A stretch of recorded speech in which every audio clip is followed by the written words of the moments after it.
Tēnā koutou katoa. Tēnā koutou katoa. Haere mai ke tēnei hui. Ki te mana whenua rangatane.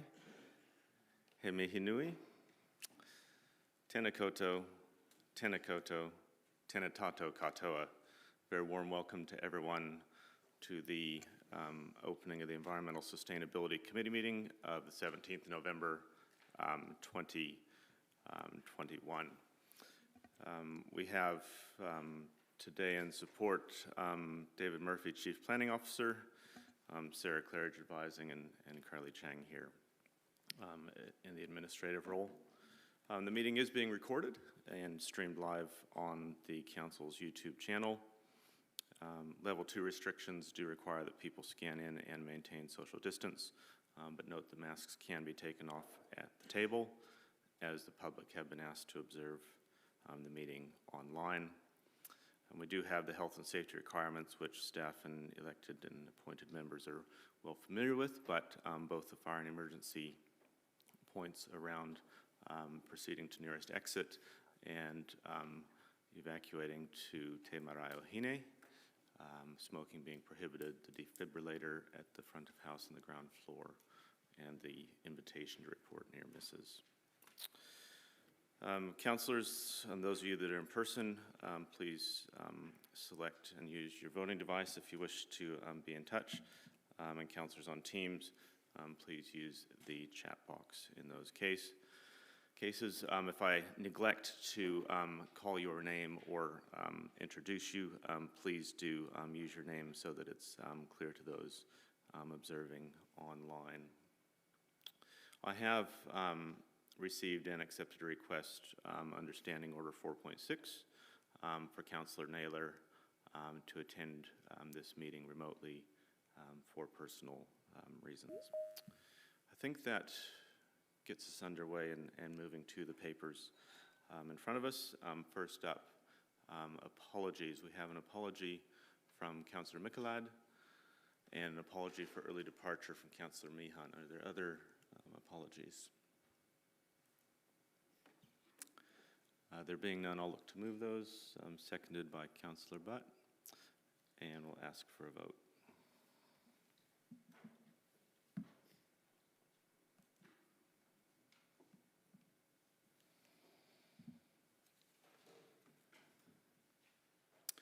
That is unanimous. I've received no notification of additional or late items, which then moves us to declarations of interest. And there being none, that moves us through to public comment. And we have today two public comments, the first of which, public comments are none. Presentations is where we move to. Thank you, Sarah. Two presentations, the first of which is from Peter McGlashan. He's the lead advisor for urban mobility at Wakatahi. And Peter's role today is really to give us a little bit of context around some of the new urban mobility services that we're seeing on our streets and thinking about how we might get the best from those. So welcome, Peter. I trust that you're online and connected with us. There you are. Good to see you. Thank you, Peter, for making the time to be here this morning.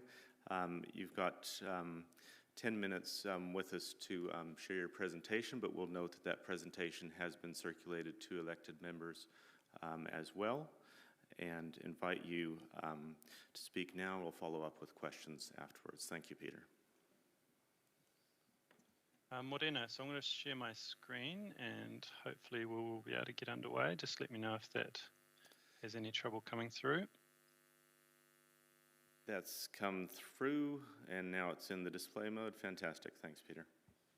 Excellent. Kia ora koutou. Ko Ngāti Pirau e te iwi, ko Peter McGlashan tōku ingoa. I grew up in Hawke's Bay, just over the hill from you guys, and have spent a lot of time in Palmerston North in my previous career as a cricketer, so I know Fitzherbert Park very, very well in my time playing for both Central Districts and Northern Districts. And I also lived in Palmerston North for a year while I was working for Aero Cricket out at Aokautere, so know the area well. I've been asked to come along by Brent today to provide some context to a part of the transport system which you guys have just been introduced to with the trial going on for the e-scooters. And as mentioned, my role is lead advisor for urban mobility at Waka Kotahi. Just before we get underway, I think I can also provide quite a unique perspective in that I'm also a local government politician. So one day a week in Auckland, I'm a local board member for Auckland Council for the Maungakeke Tamaki local board. And so I totally understand where you all sit from the councillor's chair, having to make decisions on these types of things coming forward. And you're in the fortunate position that with these having already been rolled out across the country, you can learn from the mistakes of others. And hopefully my presentation will ease some of your concerns and set you guys off on the right foot. So just a little bit of context, urban mobility is really about how we move about, getting from home, work to school and entertainment. And it's all about safe, efficient, environmentally friendly and affordable options. So to give you some context, when I lived in Palmerston North, I lived out at the Muse Apartments, just out towards the university. And if I was to come into the office for this presentation today and not being in Auckland as I am now, that's about a 40-minute walk, which would have been free and obviously low carbon. If I had a private e-scooter, it might take me 12 minutes and probably 10 or 20 cents. If I'm on the bus, it would have been about 20 minutes, $2.50. And if I was driving, it's about 9 minutes. Now, the rideshare system, which you guys are enjoying now, would take about 12 minutes. And depending on which company you're with, it could be anything between $2.30 and $6.40 for that trip. So it gives you some context as to the comparisons. And when you compare it to a taxi, for anyone living in that part of town, which is more like $10 or $12, it shows you the role that e-scooters can play in joining some of these short trips together, particularly for a city like Palmerston North, which at the moment is kind of long and skinny, and it's only about 3.5 to 4 kilometres from the edge of town into the middle. So it works really well as an option, and you should be seeing some success. I understand the first couple of weeks have been much busier than the scooter companies hoped for, which is really pleasing. So mode shift is what micromobility can provide. So I won't spend too long on these because the slides have been shared, but e-scooters, based on the research that we've done and that the Ministry of Transport have done, e-scooters can provide up to 3.5% mode share by 2030 for a city of your size, and e-bikes could be up to 8%. Now, at the moment, Palmerston North is slightly above the average, has about 3% people using bikes to get to work and school, etc. But as you can see, the combination of e-scooters and e-bikes, that could be up to 10 or 11% by the end of the decade. And so therefore, it's quite a significant increase on the demand for existing cycling infrastructure. Just for some context, e-scooters are part of a growing part of personal transport options. As well as walking, you've got electric self-balancing wheelchairs. That one up in the top right-hand corner is by a company called Omeo, which are actually based down in Kapiti. They're world leaders in providing self-balancing wheelchairs, and we'll see more of that in the future with an aging population. Obviously, traditional bikes, e-scooters, and then we've got the mayor there, Grant Smith, enjoying the sunshine on the new e-scooters in Palmerston North. So it really is part of a growing trend of making it easier for people to move around without being dependent on a car. There naturally are some safety concerns. So there were a lot of headlines when e-scooters were introduced in Auckland for the first time in New Zealand. Injuries do happen, and sometimes those injuries are for the riders and sometimes they are for the pedestrians. But as we've seen in this graph on the right shows it quite well, is that yes, there was an initial surge as people got used to these new things, a little bit like those hoverboards that were going around 5 years ago, where there's lots of funny videos of people falling off them and getting injured. Once you've had a go on them and they start to settle down and people will understand what they are good for and what they are not good for, those injury rates have all dropped away across the country. Also, something which might be reassuring is that ACC have said that 74% of the claims from e-scooters are no worse than a serious cut or a gash. So yes, there are some serious injuries, but that chart in the bottom right-hand corner gives you some context as to the scale. So for Wellington, there was about almost 600 claims for e-scooters in 2019 and 2020, but 9,000 for cycling injuries and over almost 5,500 for road-related injuries, even for people that are surrounded by sitting in their cars. So it's still a relatively small number in the context of the larger system, but it is providing a solution. Several improvements have also happened since e-scooters were initially introduced, with helmets being available, speed limiting within town centres and curfews, reducing alcohol risk. And you guys are really well placed to learn from other cities. There's also some legislation to improve conditions, which is in the pipeline. So the Accessible Streets Rules Package, which has been consulted on and is potentially going to Cabinet next year, will remove one of the anomalies where at the moment electric scooters aren't able to be used in cycle lanes. They have to be used based on the law on footpaths or in the road corridor. That hopefully will be amended with the Accessible Streets package going through Parliament next year. So there are changes afoot. There's also best practice guidance as to how to implement these things, and that should fit in well with your Stage 2 permit conversation in November next year. The other concern is around sustainability. So electric batteries are a growing part of all walks of life. If there is a shortage of materials for electric batteries, it won't just be scooters that will be affected. Obviously, electric cars, phones, laptops, Bluetooth speakers, all those things will be affected as well. New Zealand's really well placed, though, because we've got a renewable energy system primarily, and with examples such as Bryn down in Sanson, there's a whole use for the batteries for e-scooters after they've been finished their life on the road, and that's a wonderful way of reducing the emissions over the entire life cycle. And the extension of that life post rental is a critical part of the life cycle for the companies and how they can really reduce their carbon footprint. Great thing is e-scooters can also provide mode shift for public transport. So it's forecast that there could be an increase of 9% in public transport usage if micro-mobilities are available more in more places. They essentially provide a better start and finish of a public transport trip, because that kind of 7 or 8 minute walk can become a 2-minute scooter ride, and therefore that bus becomes a much better option. Now that's critical for your Better Buses for Palmy project, which I think may well have been voted on yesterday. And I'm hoping that you may have chosen the one on the right, which is essentially about more frequent buses rather than more finer offerings. The reason that's helpful is it means that if there is a bus coming every 15 minutes and there's e-scooters dotted between them, you really don't ever have to run for a bus again, because the scooter is going to provide those quick 1 or 2 minute trips to the bus connection for those that can ride scooters.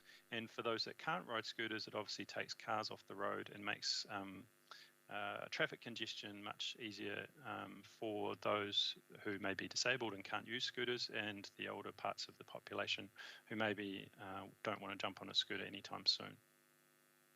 And finally, I just want to touch on Ride Report before we go into questions. Ride Report is a really invaluable dashboard which cities can sign up for if they are having e-scooter trials. This is an example of the sorts of rich data that Auckland City Council can access. It really does help you as planners start to get a better feeling for what should be prioritised. So this can be a live update of where all the scooters are at any one time, but it can also be providing heat maps as to where people are doing their trips. So start and finish. It allows you to prioritise the types of upgrades that you're going to install. So you can actually use this to know which cycleways you should be upgrading when that new legislation comes through next year. And it's also great for seeing a quick return on investment for the trials that you're putting in. So your Innovating Streets projects, your pop-up cycleways, Palmerston North being flat, being at the base of the hills with all those turbines above it, really should be a shining example of the next generation of transport options, which are low carbon, ease congestion, and are perfect for, I guess, making it easier to move around the city. It's pretty rapid presentation for a really critical part of the future of transport, but really open for questions. I've included the links to all of the research which went in behind that, and I'm happy to discuss it further if anyone has any questions later on. But back to you, Chair. Thank you, Peter, for that presentation. Came through really clearly. Just ask colleagues for any questions they may have. We have a question. Thank you, Peter, for this presentation. Your slide about the injuries, do we have a data, before these scooters were in, which shows that the injuries due to other mode of transportation are consistent or increasing or decreasing. The reason I'm asking whether these new injuries are taken from the other modes, I mean, they are sharing the number of injuries, or these are additional injuries. And then I have another question of if you... Sure. To be honest, probably not. What has been found in the research is that e-scooters are primarily taking away from walking at the moment. So you tend to have people who may have done a 7 or 8 minute or a 15-minute walk choosing a scooter, which is now taking 2 or 3. Obviously, walking, if you stay on the footpath, is one of the safest ways to travel, but there are pedestrian car conflicts that happen. That research, I think it would be quite difficult to extrapolate that out and try and work out whether or not injury reductions have happened in cars or bikes to counter the micro-mobility things, but I can go away and try and find out if that research has been done. Thank you. And secondly, are these injuries totally due to e-scooters, or there are reasons behind, I mean, operators, their time spent at the pub, and then especially some of the scooters are providing a bottle holder as well? Sure, yeah, definitely early on when they were introduced, because there weren't the curfews, there weren't the limits as to where you could use scooters, there were definitely injuries which were alcohol related, or people using them on surfaces that were inappropriate. That's kind of, it happens with all forms of change. We all know stories of cars ending up in the wrong place, stuck down at the riverbank because they shouldn't have been used there. So there will definitely be a proportion of them which are user-related and preventable, and I think that's why it's really important that when you guys give the permit that you make sure that the e-scooter providers have thought about all those things. Now I know that they are, because now you can put limits as to speeds around busy areas, and you can also effectively ring fence things so that people can't go into some of those riskier places. So my understanding, there's 2 or 3 areas in Palmerston North which are quite severely speed limited compared to other areas, and those are ways that you can reduce that risk, but it's almost impossible to reduce the risk entirely. Thank you, Mr. Chair. Councillor Johnson. Thanks, Chair. Thanks, Peter, for your presentation. That was really interesting. I'm interested in the projections that you gave us about increasing use over the next decade. And when you were talking about the data at the end about we'd be able to see, you know, where scooters were being most used and prioritise upgrades, do you have a view on whether or not there's a different type of infrastructure that's required for supporting e-scooter use, or can it just piggyback onto cycleway infrastructure? Yeah, that's a really good question to be asking. And it's definitely something you want to be considering when you are either receiving proposals from the Road Controlling Authority or making decisions yourselves. Naturally, in the same way that cycles are more vulnerable to conflict with pedestrians if you put them on shared pathways, the gold standard is separated cycleways so that you have a clear distinction between where the pedestrian should be and where the cyclist should be. With the legislation changing, hopefully next year, with the Accessible Streets package, which will allow e-scooters to be in those cycle lanes, that would be the safest place for everyone, because it reduces the risk to the scooter rider, but most importantly, it reduces the risk to the pedestrian, that you won't see as many scooters on the footpaths because the current law will have been adjusted to recognise this new technology. So what you do want to make sure is that your cycleways in the future are wide enough.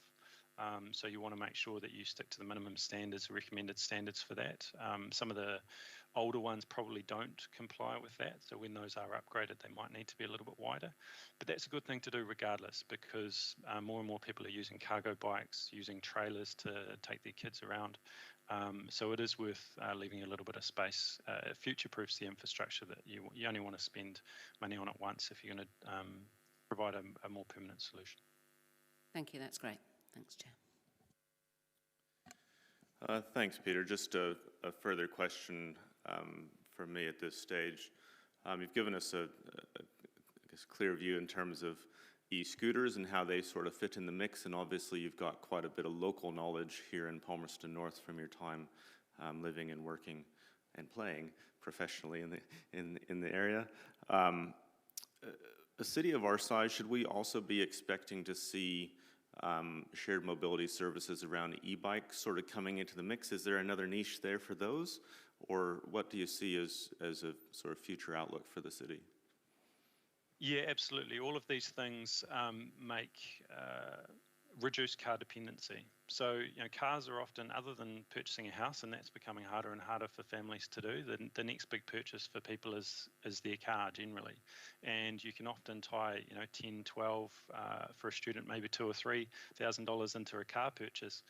But e-scooters really do provide cents per trip as opposed to dollars per trip. So e-bikes, we are seeing an increase of shifts from normal cycles across to e-bikes. E-bikes are also the most attractive to try and get people out of cars.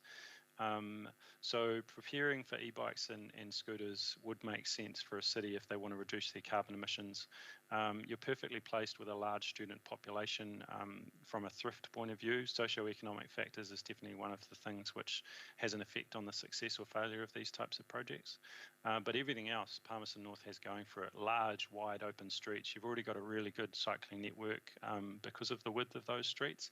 And you're nice and flat, and you're only kind of 10 kilometres from one side of the town to the other. So you've got everything going for you to become a really low carbon city in New Zealand and really be a bit of a role model to the rest of the country as to what's possible.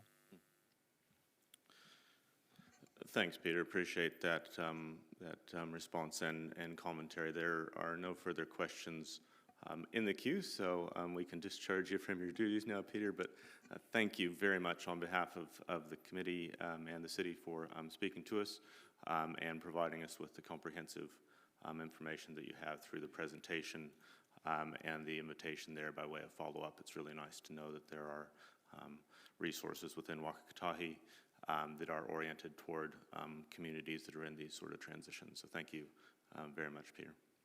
Pleasure.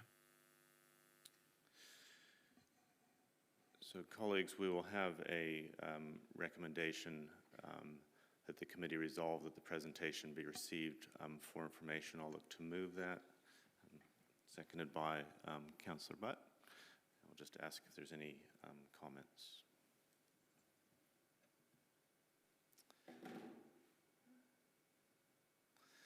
Councillor Butt. Just one quick comment or compliment from one of the community members, because the e-scooter started when the World Cup was fully on. One of the community members, he asked me to pass on these compliments to our mayor, and he said the e-scooters on a Sunday, watching these people like a 6 on a last ball of the match. So they were very happy having these scooters in the town. Thank you, Mayor. Thank you, Councillor Butt. There being no further comments, I'll ask for a vote.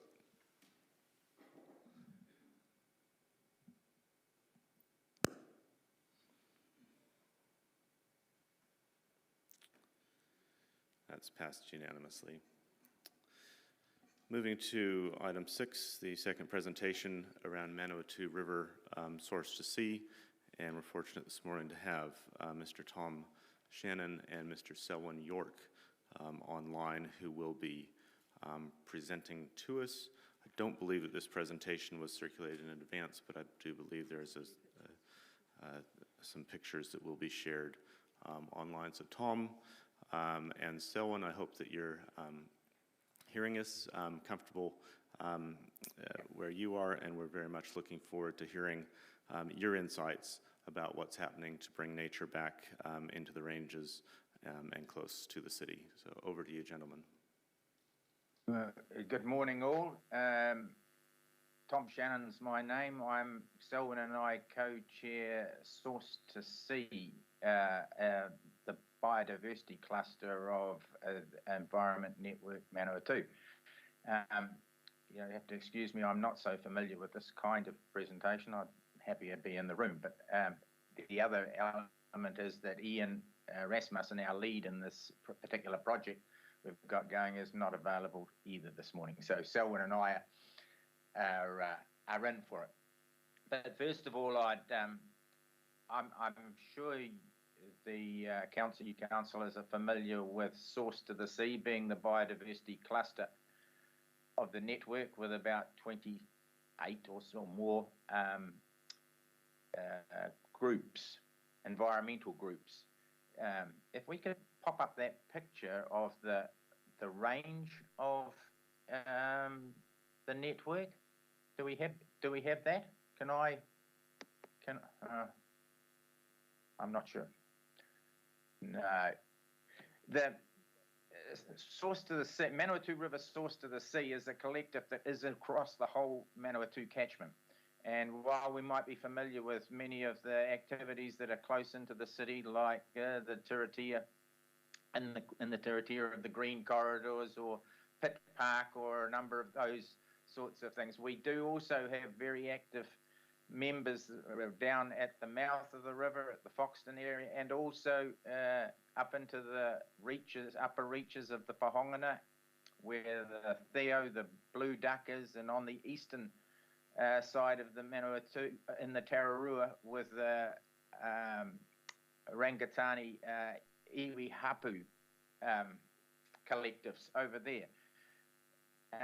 Source to the Sea, apart from providing a support network for all of the environmental groups, which we get together once a month and have been now for 6 years or so, in addition to supporting each other and sharing the news and what have you, we've also sort of grown a collective vision around the catchment, across the catchment. And when resources are available or opportunities arise, we have worked together to take on some projects. One you'll be very familiar with is probably the Plastic Challenge, a large project that the Source to Sea has taken on and operated. We've just also, or a wee way through, another major initiative that's to do with the reintroduction of kiwi into the Ruahinis. I feel a little compromised here in talking in terms of we have received a significant funding contribution for the next 3 years to predator control stoats and ferrets in the upper Pahongana and across into the upper Manawatu. Now this is this has been in the pipeline for a long time, and we'd have liked to have fully announced all of this prior to this, but we're under some kind of embargo for the moment from the funder. We are in place, we are working, we have got people on the ground started. So this is a major restoration kind of project for the cluster, and I guess we were trying just to let you guys know what kind of work we're up to. But unfortunately, the publicity of all of this has had to be withheld. I appreciate this is a public meeting, but what can I tell you about it? It borders on, in terms of for the reintroduction of kiwi, it's best to work on some of the areas where there is already existing controls, and the predator work for the blue ducks in the upper Pahongana links up with other work that's coming down from the Hawke's Bay on the other side. And so we have a contract to provide 1,200 stoat traps and monitoring these over the next 3 years. This will provide a protection for about 13,000 hectares, joining the blue duck area of about 9,000 hectares. And so we're hoping that in 3 years' time, kiwi might be able to be introduced, or will be able to be introduced into this area.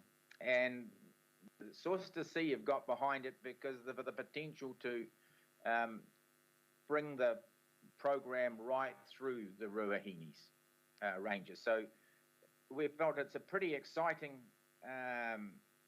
operation in our district to think that Kiwi could be back into our territory. What else can I say about it? It's involving a partnership between Tika Auru, the iwi Hapu collective on the eastern side, and the Theo Protectors up on the west, and the Source to Sea group, like the leadership ones in there, are coordinating and managing it and leading this program. So, I think we as a district are pretty well landscaped, you'd have to say. We have a bit of a jewel in the Turatia Reserve, in Te Apiti, up in the Totara Reserve. So it's in these areas where large investments over time have resulted in quite significant biodiversity gains. The robins into the reserve, and in Te Apiti, where I'm based, a huge amount of effort's been done in this. So it was really, we were hoping that the rah-rah for this Kiwi was able to all be taken off, been going by now, but we've been restricted, not in our resources, but in the publicity. So I feel a little awkward talking Tom, to could I just make a comment here? With, Hi, Tom. Certainly. Really, while the area is outside of the Palmerston City Council formal area, the area that we're going to be killing off the mustelids and possums, this has come about really because of the Palmerston City Council funding E&M.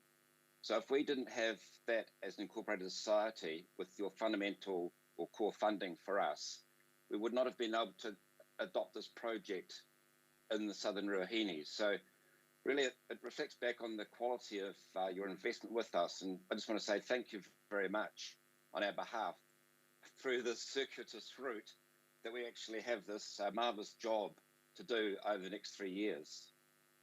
Thank you. Yeah, very good.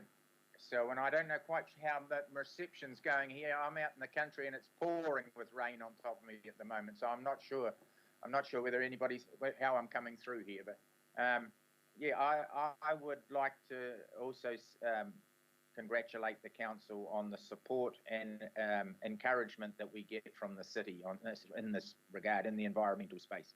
It's very much appreciated, and there's a lot of volunteer work involved. But to make things work, we do need to have some paid coordinators at times and things like that, and so the funding's been very helpful. But I don't know if I can add a whole lot more at this stage, and I'd like to think that it'll, when it becomes more public, there'll be a much bigger campaign around generating volunteer support, donations, contributions, and all of this, that manner of things. So. Thank you, Tom, and thank you, Selwyn. And I can confirm, Tom, that despite it being pouring in the country, that it's not pouring in the city, and we've heard you loud and clear. So appreciate both of you all right. making those comments and walking apparently quite a fine line between public disclosure and concerns of the funding agencies around what is quite a significant step in terms of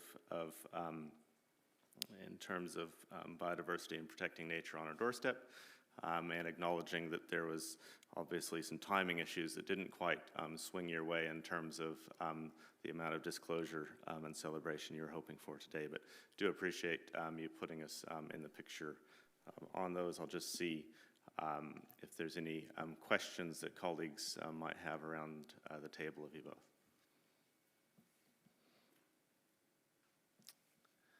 Councillor Beattie. Thank you, Mr. Chair, and thank you both for your presentation. It's really interesting. Around your predator control, Tom, have you got any programs where the public can voluntarily sponsor any of the traps? I know the Rimataka Trust do it. Certainly, yes. Would you like to talk on that, Selwyn? Yes, I'm actually a donor myself. I've actually invested in one trap line. I'm persuading additional family members to invest in another trap line. Access to the donations for this are found on the ENM website, the Environment Network Manawatu website. And if you click under Source to Sea on our website, then you'll see a place there where you can make a donation. Okay, thank you for that.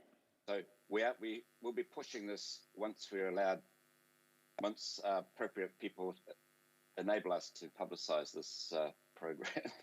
So we're kind of hands tied at the moment. Okay, it's part of it. Okay, thank you. Mr. Turangi. Oh, kia ora, Tom. Kia ora, Selwyn. Just a comment. Through Tanenuiarangi Environmental Centre, the Te Ao Tūroa, you may be familiar with John Proctor.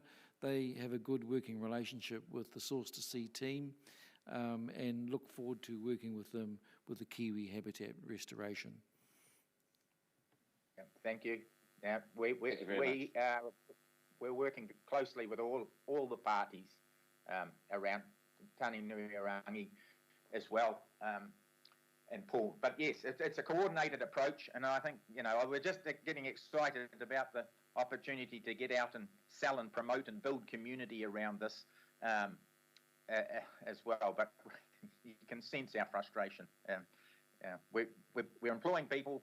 Traps are starting to go out into the ground, but we aren't able to tell the world too much about it. So, Councillor Johnson. Thanks, Mr. Chair. Thanks, Tom and Selwyn. Sounds very exciting. I've got a couple of questions. The first one is about, you mentioned about the importance of linking up with other areas that have already got predator control in. And can you just expand on that a bit about how long it might take to, if you were starting in an area that had no predator control, to get it to a stage where you can do a kiwi introduction, compared to, say, how long the predator control has been going on in the Upper Pahongina for blue ducks, just to give us some kind of sense of the time that it takes and the work involved. Yeah, I'm sorry, Ian Rasmussen would probably be the better man to answer that, and he's not available for the moment. What I know is that they're breeding kiwis faster than they've got habitats for them, right, at the moment. That's out of the Hawke's Bay. And there are kiwis up in the northern Ruahinis, and to be able to release kiwis of a certain size, this is that can defend themselves out there. We do have to get rid of the stoats and the ferrets, particularly, and we need an environment in which the kiwis can live and thrive in as well, not just from a predator point of view. And that work has been done up in the northern Ruahinis and is moving south, is the area, and just how long it takes to absolutely clear an area, I'm not sure. The 3 years we're talking about a 3-year kind of yes, time frame. So I can add a comment there, mate, if I may. Yeah.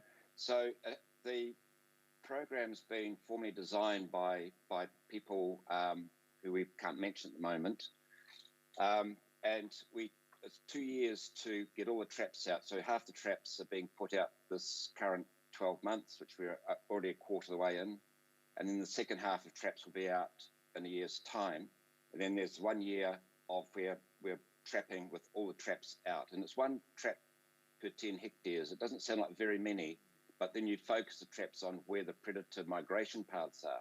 So we feel that we've got a good sense of control coming. But part of it is data collection. So we're putting out tracking bays. I'm not sure the formal name of them, but it's where we can monitor the vermin now. We're putting them out now, and we'll be monitoring kills where everything's recorded, and we'll be not only just having traps out, but we'll be having more monitoring bays as well. So through the 3 years, we'll be doing a lot of monitoring and a lot of data collection. So It's our hard work from now into 3 years will determine whether the kiwi can be reintroduced into the southern Rahini. That's all be based on data, but 3 years is what we've been told is a reasonable amount of time to do this, to achieve this. Okay, thank you. And second question, if I may, Mr. Chair. Can you, you've talked about the large number of volunteers you've got involved in the biodiversity space across all these member groups. Can you give us an idea of the sort of level of public support you think there is for this type of work? Because my own feel, and I'll declare a bias here, my own feel is that, it's becoming a much more, something that the public is now embracing, this idea of predator control and reintroductions of, native species into areas and sort of reclaiming, in a way, the original biodiversity. But, I may just be in my own little bubble here. So can you give me your impression of whether or not you think that this is having a wider appeal? Yeah, I'm sure it is. I'm sure it is. The public interest, it's coming from all sorts of angles. It's coming from the good citizen, the responsible, environmental care, right across the board, from those that like killing things. It appeals to as well. But there is a much higher level of awareness and general understanding of what's going on out there in the environmental space, I'm sure. One of the things that we're trying to work on is building volunteer networks and creating the green army that we look to for restoration work generally, and that takes a bit of organising and quite some resources, but that's right up on the list of priorities for us. But across the sector, it was unanimous support, for this program, to work on this program, from the ones that are at the estuary all the way through. So no, I think it has good support. So the support can be a little bit lumpy though. So some areas getting a lot more support than others, and I think that's where E&M provides that basis of ensuring that we're doing its best to promote those ones who aren't as funded as well as others. And if I could say, Source to Sea itself's a funny one, because we don't really want to be competing with certain funds. We might be competing with our member groups. So we're sort of administration, and therefore we struggle a bit because we lack the administrative resources, and we're very grateful to E&M to be able to do what we can. But in a sense, Source to Sea itself needs more administrative support. But then nobody wants to support administration. They want to pay for traps and get trap lines, and they want to see their money killing animals and not underpinning the ability to kill the animals. So it's quite a funny one, but currently, things are pretty exciting across the board. Thank you, that's great. Thanks, Chair. Great. Well, thank you, Tom, and thank you, Selwyn, for what we might describe as maybe a bit of a sneak preview of what's coming by way of predator control near the city, in the ranges that we often look to, and knowing that there might be some great biodiversity outcomes out of that. We can sense your excitement about it, and really do appreciate you taking the time to share that with us this morning. So with that, you can sit back, relax, and stay in the meeting if you like to hear any comments and further discussion. But thank you both for the presentation and your time this morning. Brent, just one thing before I go in. It is kind of related, but as the local Te Apiti resident out here and been involved with the restoration work of Te Apiti for the last, must be 15 or so years, I would just like to congratulate the council on its leadership role in the project and its continued commitment and funding and the development of Te Apiti. I'm on the governance group there, and this has been a major investment of the city into biodiversity and recreational works around here, and so I would like to congratulate and thank all the councillors who over the years have supported this. This is a major development for the city. On a gateway now with all this Te Ahua Tūranga work as well. So congratulations and thank you for that. Thanks for that further comment, Tom. Okay. Thank you both. We'll now look All right. to the recommendations.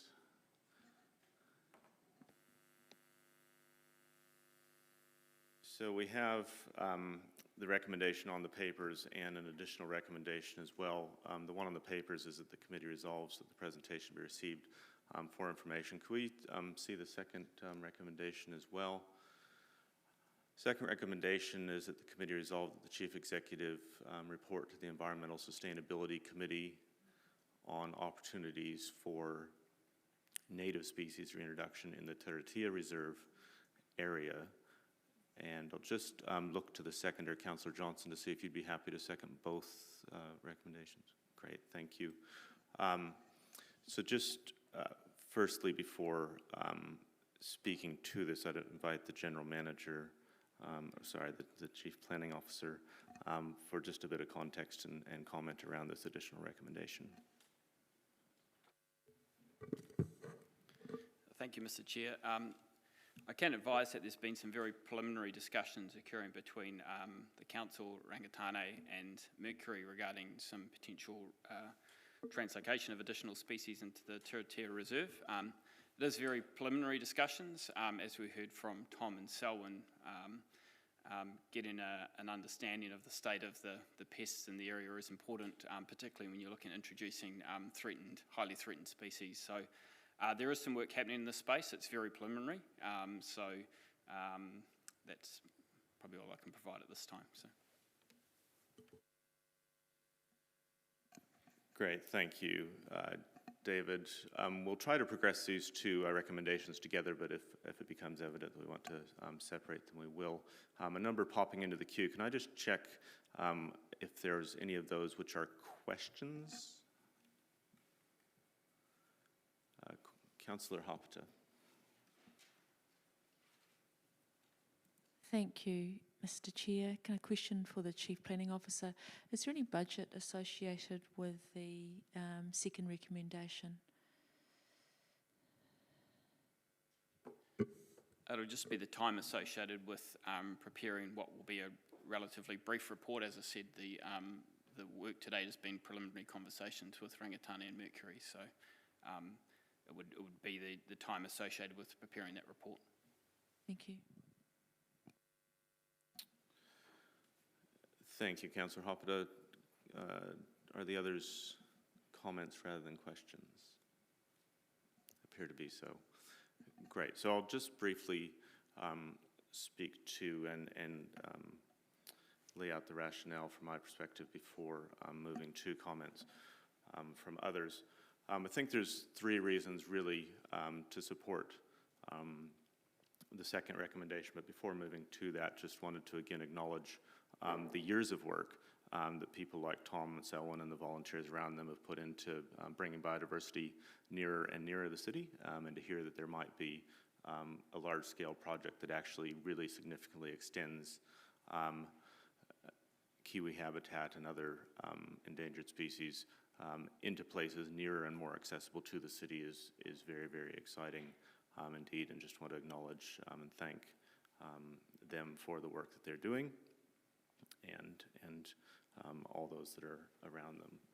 In terms of the second recommendation, there's sort of three rationales around this from my perspective. The first being that we do see a high level of community interest around biodiversity outcomes, not only in our community, but you look to other cities that have had long-standing commitments around bringing biodiversity nearer to the city. It's been very, very well received by the public, and I think it's one that we would do well to continue to keep an eye on as council. The reason around specifically the Taratea Reserve, we know that it's had an above average level of background pest control, so it's potentially a good space for next steps. We've had the initial Totawai robin reintroduction into the reserve, which was an exciting moment. And as we see potentially towards the future, more developments there would be very good, I think, for us as a council to have an understanding of what's happening in that space. And finally, with the Three Waters transitions, I think we're going to be seeing new entities and new interests around some of our local reserves, including specifically the Turitea, which is also a water catchment. I think it would be wise for us as a council to ensure that we maintain a lens around the recreational opportunities and the biodiversity opportunities in that space as we transition through to those new arrangements. So I'd ask you to consider supporting all three, and we'll begin to work now through comments. Firstly, the Mayor. Thank you, Mr. Chair. Look, I support the second one. I look with envy at times on what Wellington's done, and I lived in Wellington, and I can recall in back at Karori there, and it really started with a very, very small group in Wilton's Bush, and it's just become a citywide project, and they're really going some way to becoming predator free for the whole of the capital. We've got a great opportunity here too, and I just want to congratulate Tom and Selwyn, if you're still on the call. Thanks, Tom, for the announcement. It sounds like exciting news. But seriously, the Manawatu Source to Sea is a great community joint venture.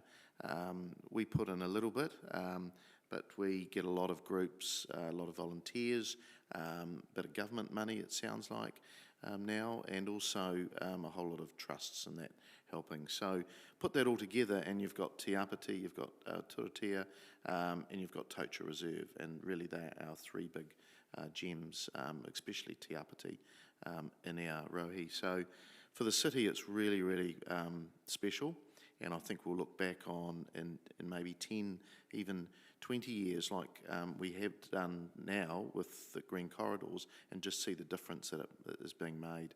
So I really support this, and I think with the Mercury money that comes to the city by way of a royalty around the wind farm, I think those budgets could be accessed for this sort of work, and I think it's very, very appropriate. So very supportive, and just want to congratulate the Source to Sea people and just keep up the good work. Thank you. Mr. Turangi. Yeah, just wholeheartedly support this recommendation. And after reading Catherine McKnight's book, Ravaged Beauty, and looking at the devastation that took place over the last 150 years, I think it's tremendous that we're looking at the reintroduction of native species into the Turitea Reserve, and other similar projects that promote this concept. Thank you, Peter. Councillor Bowen.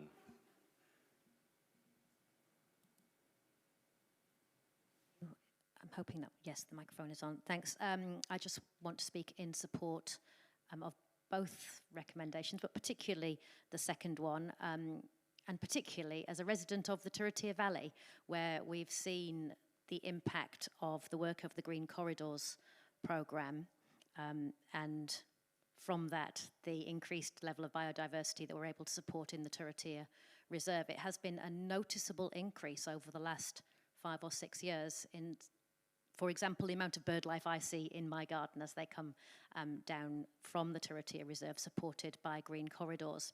And I would also comment on the level of public support for this kind of activity. We're seeing that locally. I'm seeing that in my local area as the Green Corridors work connects with people, and we've seen, for example, a programme, Summerhill Pest Control, which Council has been involved with, where volunteers are giving up significant amount of times to run trapping lines in the urban environment in order to support the impact that our Green Corridors are having. And so certainly I would be very supportive of looking at opportunities for further reintroductions of native species into the Turitea Reserve, and noting, as you did, Mr. Chair, the very recent success of the Totowai translocation. So, yes, very much in support. Thank you. Councillor Johnson. Thanks, Mr. Chair. So I'm very happy to second this.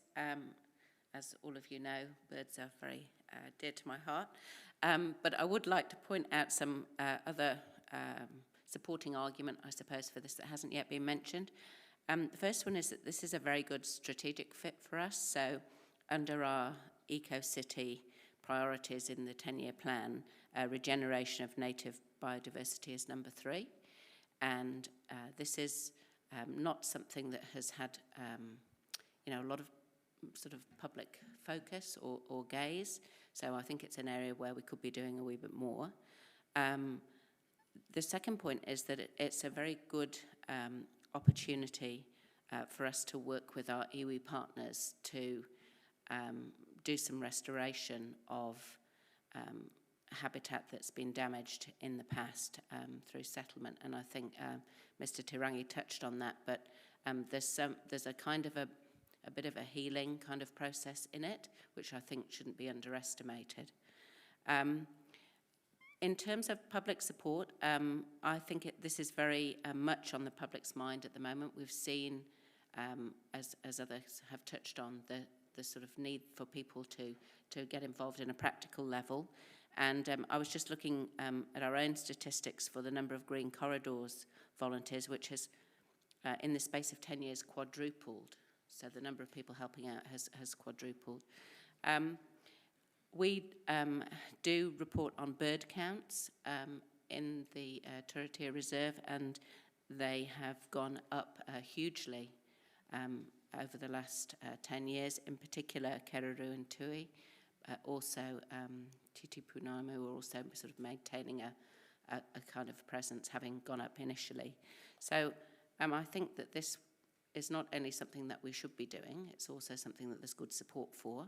And I'm heartened by the Mayor's mention of potential funds for this, because I think that this is an area that a lot can be achieved building on the back of work that's been done over previous decades in terms of predator control. Because and I think the point was made by Tom and Selwyn very well. You can't just go into a new area that's had no predator control and go in reintroducing something. It takes years and years of work, and then the monitoring and the data. So this is it's a slow burn. It's not something we can just whiz into next year. But I hope you'll all support it. Thank you. Thank you. No further comments in the... Oh, Councillor Dennison. Apologies, Mr. Chair. Yeah, I definitely want to speak on this item. And along the same lines as the Mayor around the royalties from the wind farm being invested into what was agreed back over a decade ago into an eco park for our city. Because the revenue generated from the wind farm was promoted way back at the time to be invested as part of creating the eco park, and this here really aligns that investment. And again, the years of efforts to do pest control and the regeneration of native species will have that generational benefit to come as well. So it's a legacy for our city. So I think it's very important to keep to that original commitment and declare it that I personally would still have it today. Thank you. Thank you for that comment, Councillor. Just checking if anybody else has got comments. That looks like we are through. I don't think I need a right of reply other than to acknowledge and thank the other elected members and Mr. Tirangi for their comments around this, and we'll ask you to vote.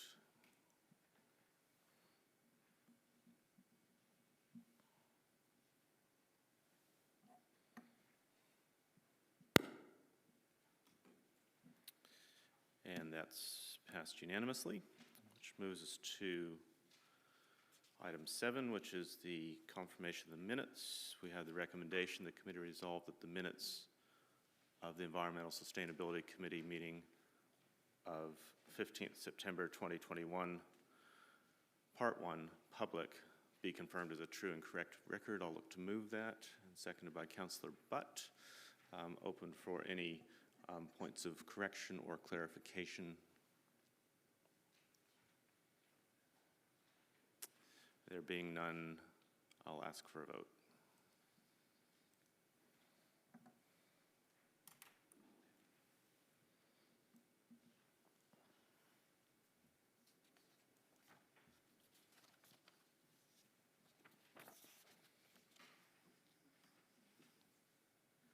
And that is unanimous. Moving on to item number 8, around waste minimization, a proposal for a campaign to reduce non-recyclable plastic waste to landfill, and we'll ask Mike Monahan, our Water and Waste Operations Manager, to join us at the table and briefly introduce the report that's in front of us.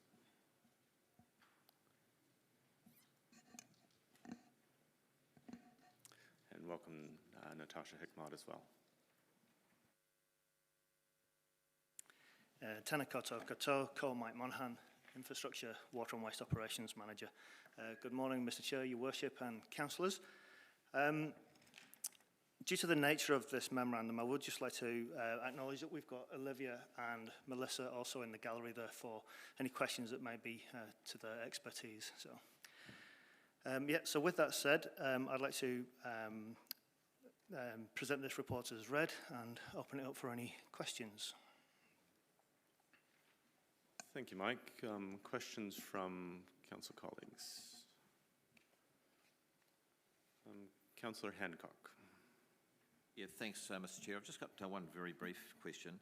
Just in terms of the labelling on plastics that are 1, 2s and 5s and so on, in terms of how that's presented, is there anything that's been done at central government to kind of sort of increase the size of that or the visibility of that labelling?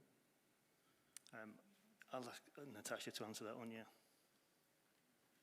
Hi, thanks Councillor Hancock, and yes there is. So it is in their work program to look at the labelling of plastics. It hasn't come out yet, but I'm expecting that in next year, so in 2022. I will confirm with you if there is a date being set for that. I can't remember. There's so much going on from the government at the moment that I haven't got it all in my head yet. So I'll come back to you if you would like, if there has been a date set for that. Councillor Butt. Thank you, Mr. Chair, and thank you, Mike and team. My question is about your prepared budget for this campaign. Do you think this budget is enough? Because to my experience, especially this billboard, this money is good enough for maybe 1.5 billboard for 4 weeks. So will it be enough to? I will let the expert answer that one. Good morning. I guess you can never have too much money when it comes to marketing anything. This is a budget we worked on where we think we can have some success. We prepared the plan earlier in the year, and we are going to move the design money that's there to an additional couple of billboards. Roughly, billboards are about $1,500 for a month, but if we buy more than 1 or 2, we get a better deal. The numbers in that breakdown will move slightly depending on what we end up doing. So we are going to commit to, obviously that's what's happening, but just like everything in the world at the moment, the prices of different types of marketing are changing. So we might have to move some of the spend around to ensure that we get the best impact possible. Thank you, Mr. Chair. Mr. Tarangi. Kia ora, Mike. My question is in regards to targeting the audience for your campaign. And I'm just asking how you are going to specifically target the Māori community. Often mainstream approaches don't always work with Māori. And so my thoughts are, that's where my question's targeted. So what we've been doing in the past is we have been going to bi-monthly or having informal conversations about how best to engage. And some of the things that we've done recently have been like working on TikToks with some of the younger people, which has been good fun and good for us to learn new ways of engaging as well. We are going to, when we start getting into development, once this is all, I guess, signed off and confirmed, we're going to be working and reaching out to some of the community groups about what is the best way to get some of this information to them, especially regarding, like, do we need to translate, or because we're going so picture-based, is it okay? So having some of those more deeper conversations with some communities as well. And you've also got access to the Kia Ora FM radio station as well. Definitely. So every time we do any radio advertising, we always advertise on Kia Ora. Councillor Hopperton. Thanks, Mr. Chair.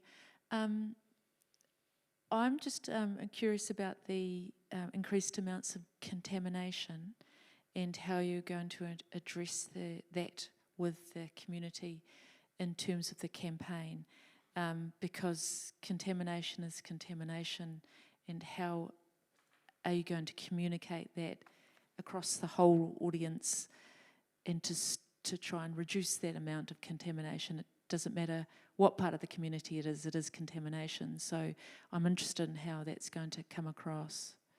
Sure, and that's one of our big concerns as well.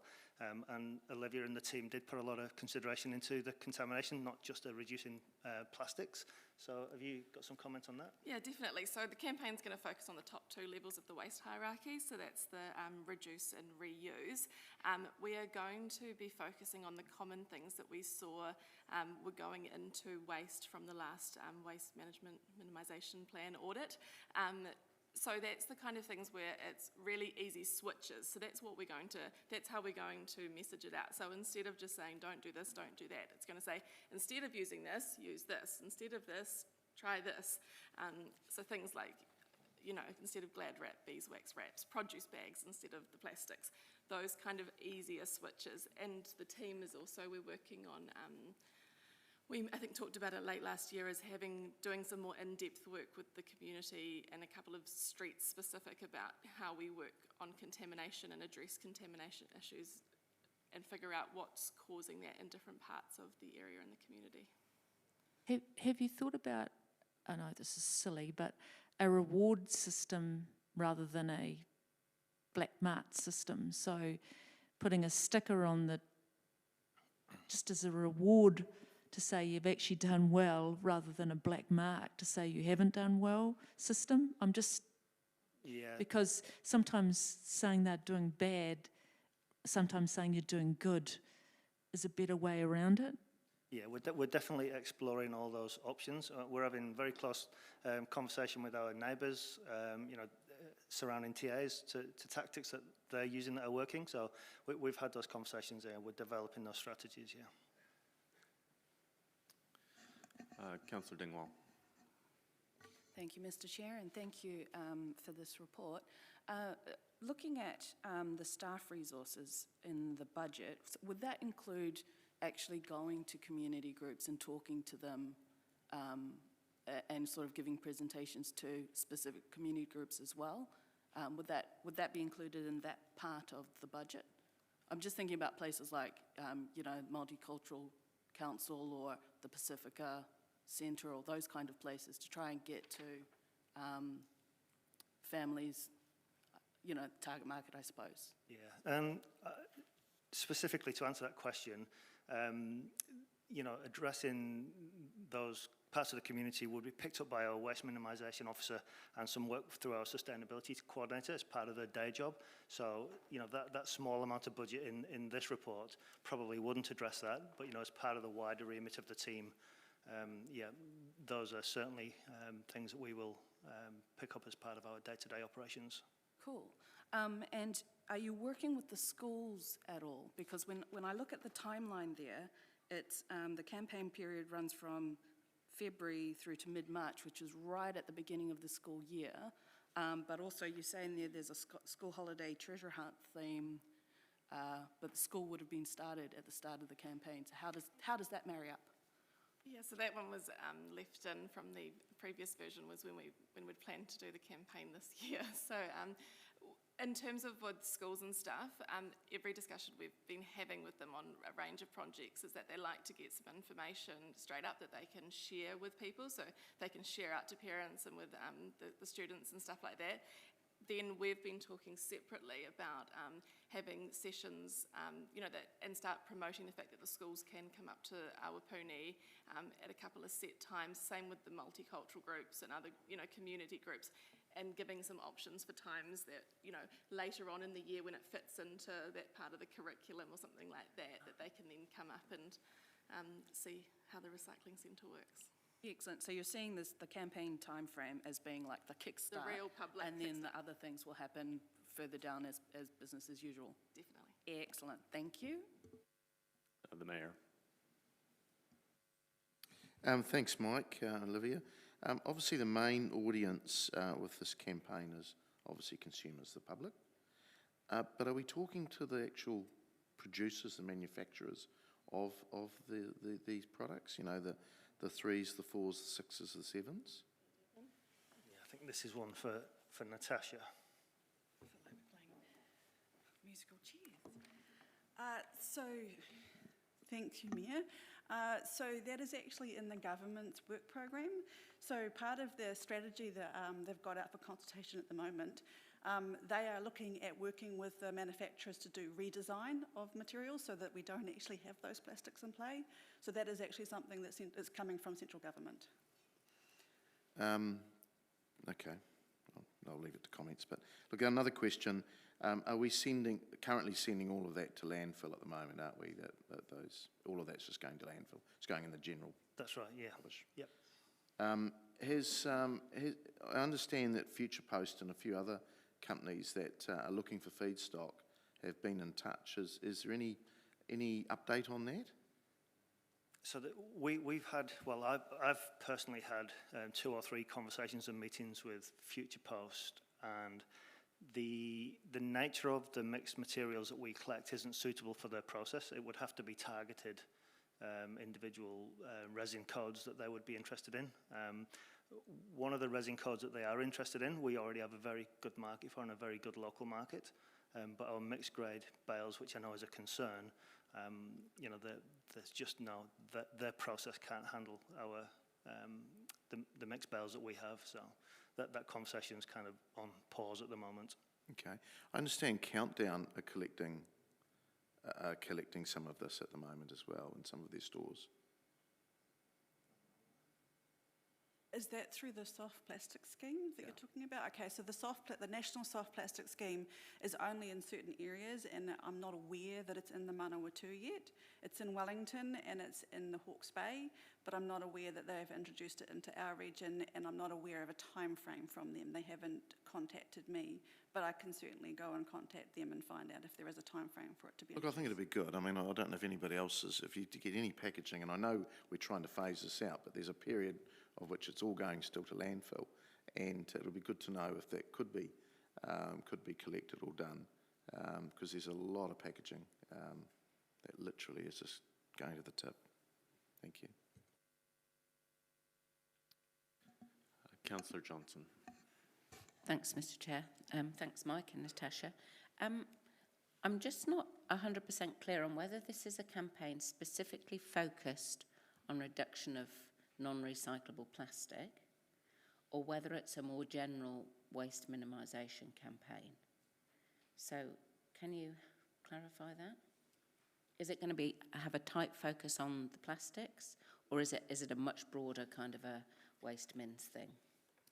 I think the intent was to focus on the plastics and to give alternative options, you know, to the consumer, and to try and assist the consumer in their decision making. But at the same time, we will be targeting general contamination and recycling habits as well. So it will have that broader focus as well, will it? Yeah. Okay. And the other thing that you mentioned was around focusing specifically on particular areas of town where the contamination was higher. How are you intending to do that? So that's not particularly detailed in this report. No, but what Olivia mentioned was trying to do some pilot work around areas that we know we have high levels of contamination. And we do have very good data around all the GPS runs that the trucks do, and when we do the audits of those particular runs, we have that contamination data, so that we will look at that, and we will consider, for running these pilot schemes where we get our best bang for our buck, I suppose.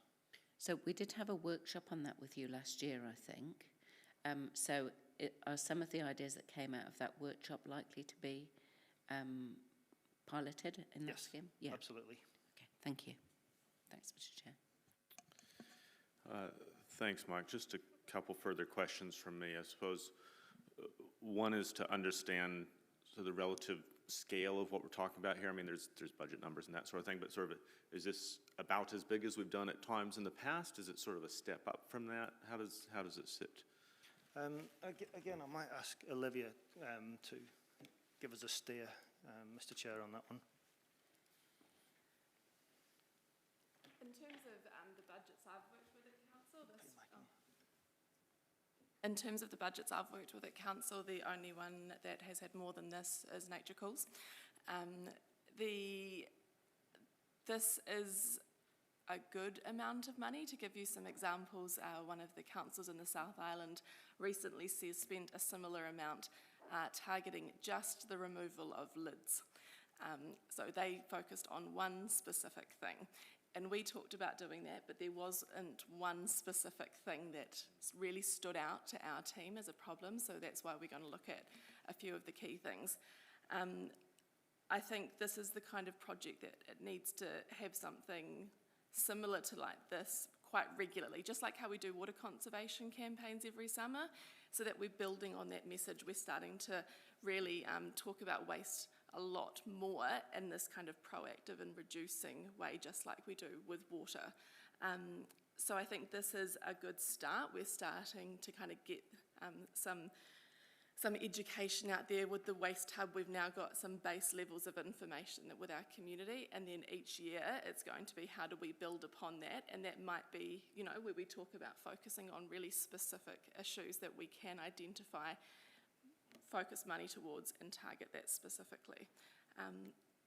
So yeah, I think it's a good start, and it's about how we continue to do this going forward regularly, but also keeping in mind that the government has a lot of changes coming, and there's a risk that us talking about waste constantly, them talking about waste, all these changes that the public will just tune out because it's too much, it's too full on.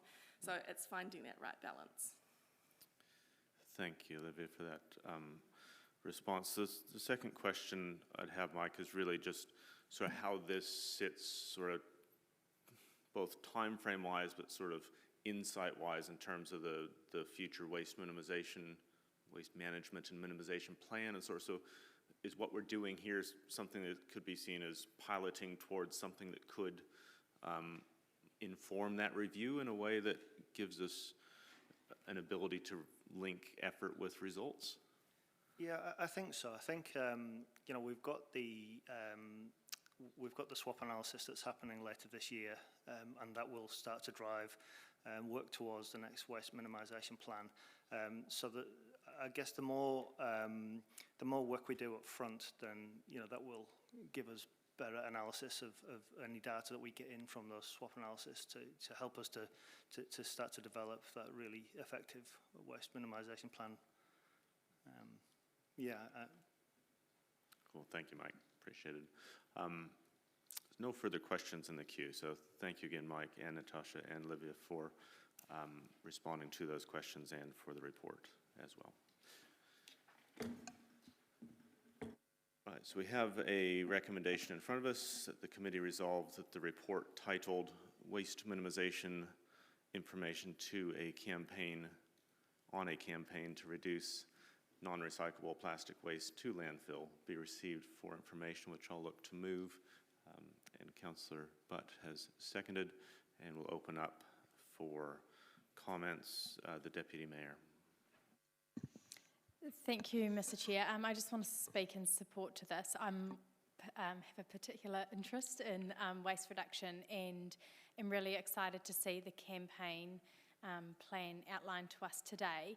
I think the targeted approach where we actually are looking at the particular communities of interest who we are trying to deliver this messaging to is really quite specific, and I do think that we'll see really positive results from it, working with both community groups and having quite a broad approach to the campaign. And I guess the other thing that Olivia pointed out, that this is essentially almost like a launch campaign, and it's something that we would repeat probably in different forms in future, but this is about planting the seed initially and talking to people about what their alternative choices are to their current habits, and then reinforcing that message in coming years, essentially, as we do with our water conservation measures. But I do think that this is really great to see.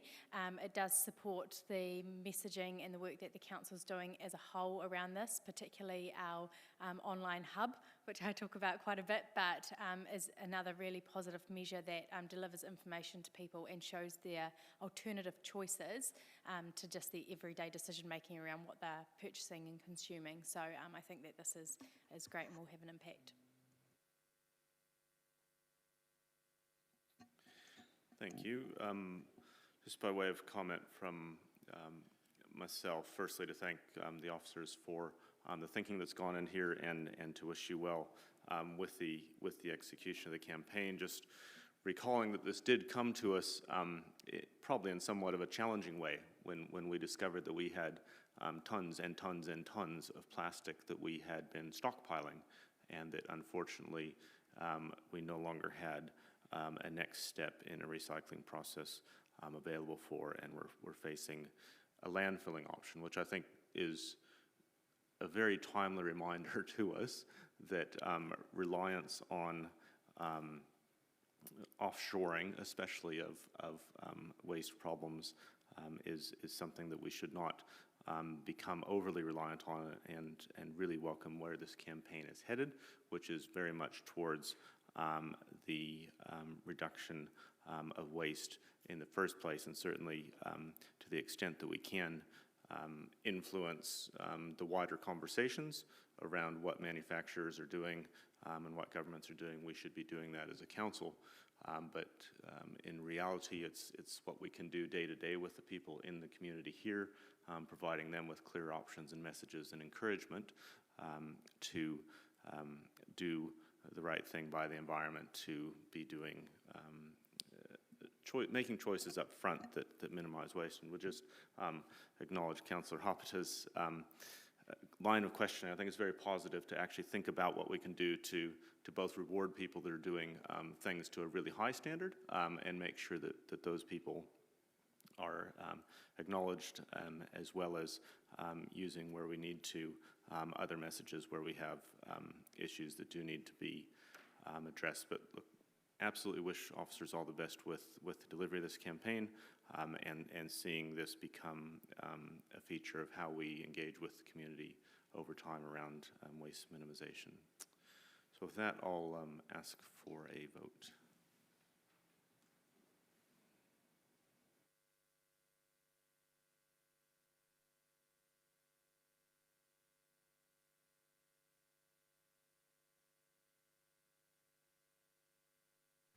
That is passed unanimously, which brings us to the second report on our agenda, item number 9, which is an update from the Eco Design Advisor, Mr. Nelson Lebo.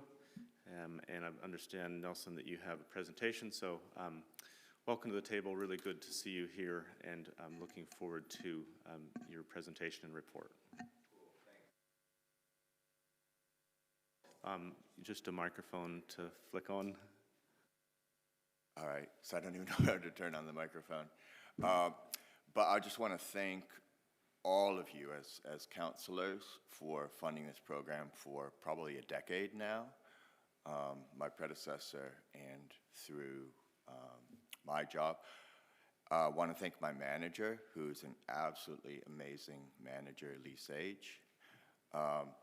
I love my job, and through the support of councillors and through the support of my manager, that translates to the community and the customers that we have got. I call them clients. So that's where I'll begin. Thanks to everybody. And yep, so we'll see how this goes. I'm in charge here.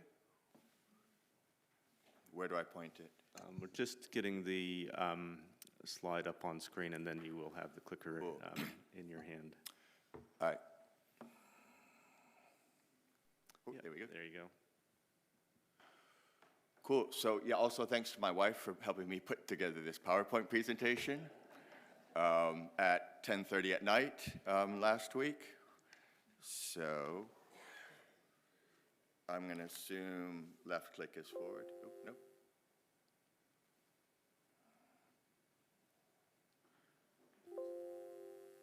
Oh, here we go.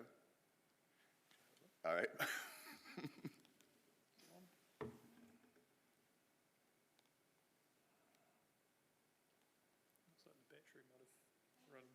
All right. We need a solar-powered clicker.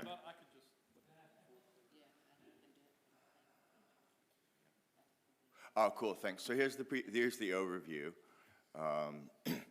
Just a slide on the what the service provides. It's all on the council website. It's been around for a decade, so hopefully most people are at least partly familiar with it. Some statistics, benefits of the service, feedback from the public, and next steps in a rapidly changing world. I haven't got my glasses on, and you all can read, so I won't read this aloud. You can all just have a look.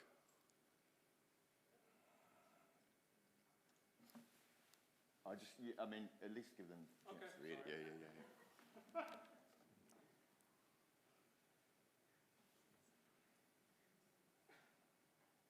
I think Adam actually wrote this one, didn't he?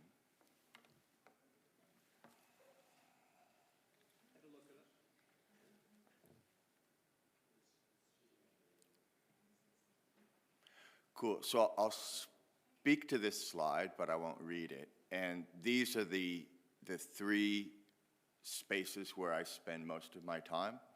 One is with owner-occupied homes, and these fall into two categories: new builds and renovations and retrofits.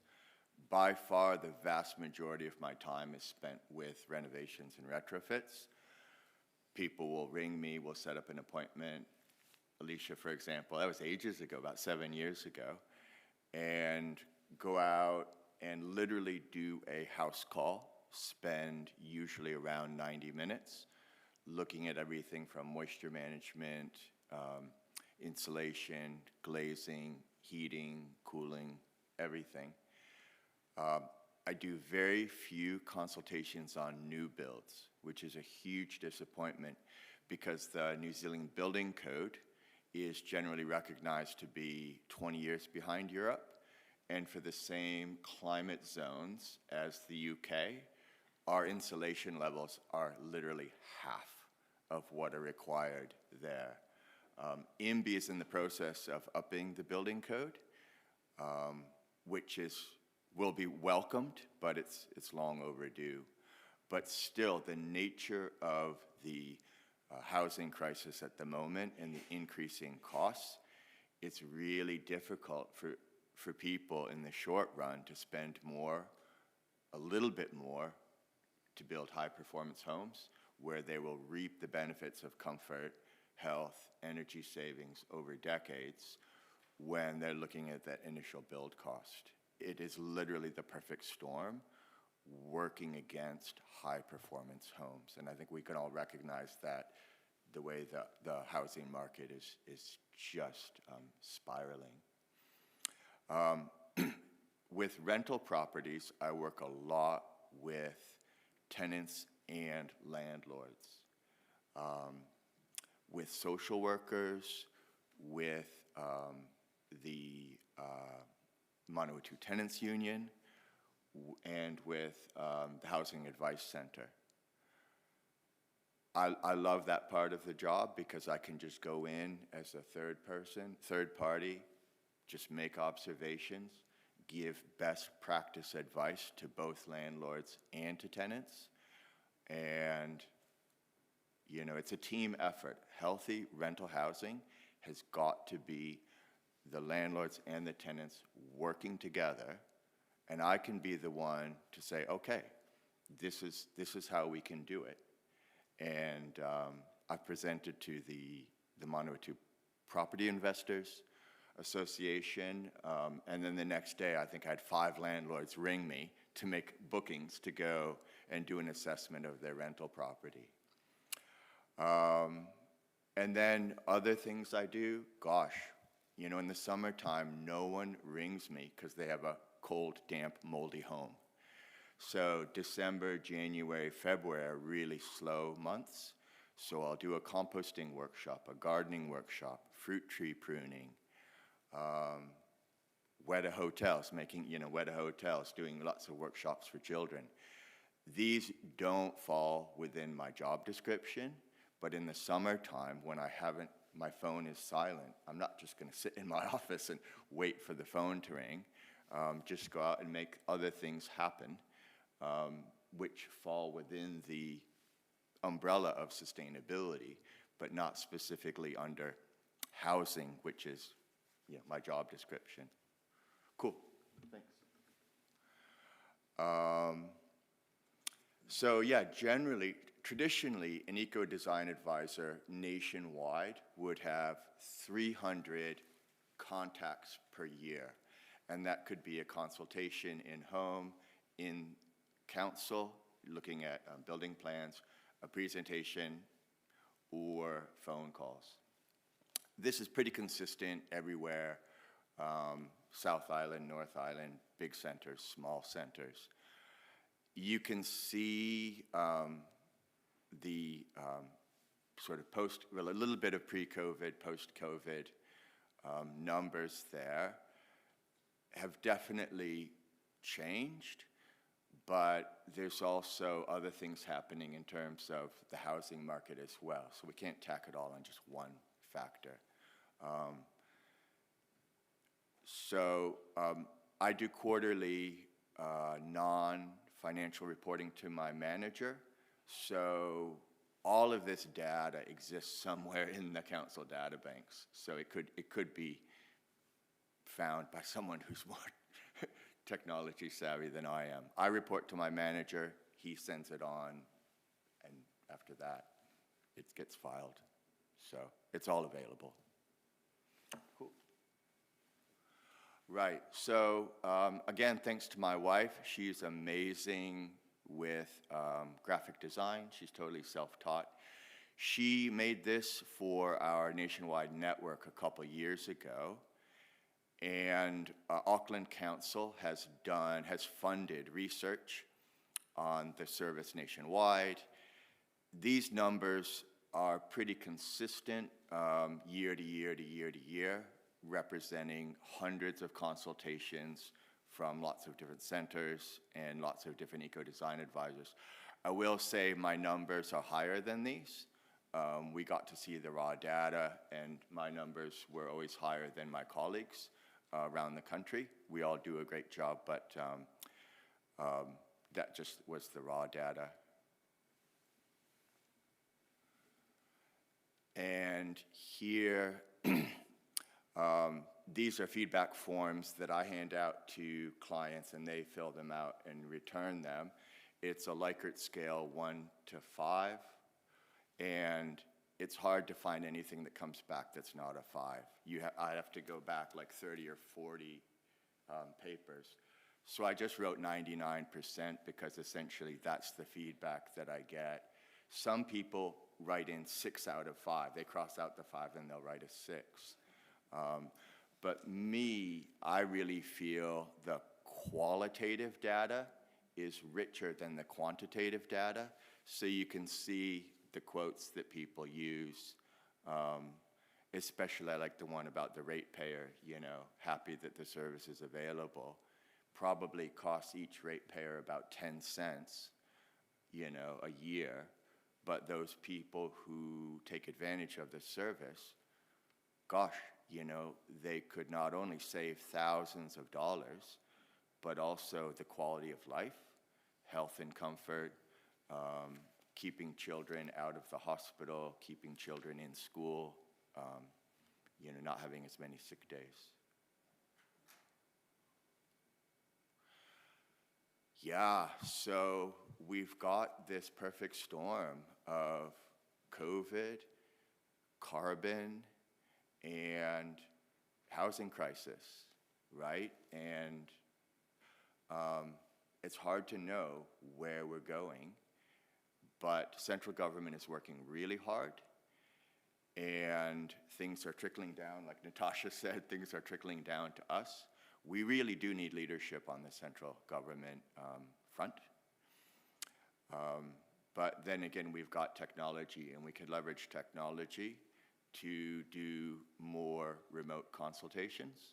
I've already spoken to the environmental health officers about being a phone a friend. I live in Wanganui, and I'm down to 20 hours a week, half of a full-time equivalent. And the environmental health officers often are the ones called, and then I get referred in, or vice versa. Talked about having them do potentially going into a problematic home, and I could be there on the Zoom or the Skype or the Facebook Live, whatever, and be assessing that home from a different location. Lots of possibilities.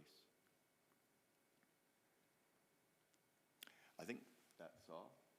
I mean, mostly I wanted to hear from you all. I've worked here 7.5 years, and I haven't been in this seat yet, so just curious what questions you all might have.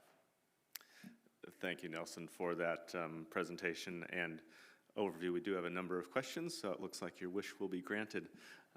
First with the Deputy Mayor.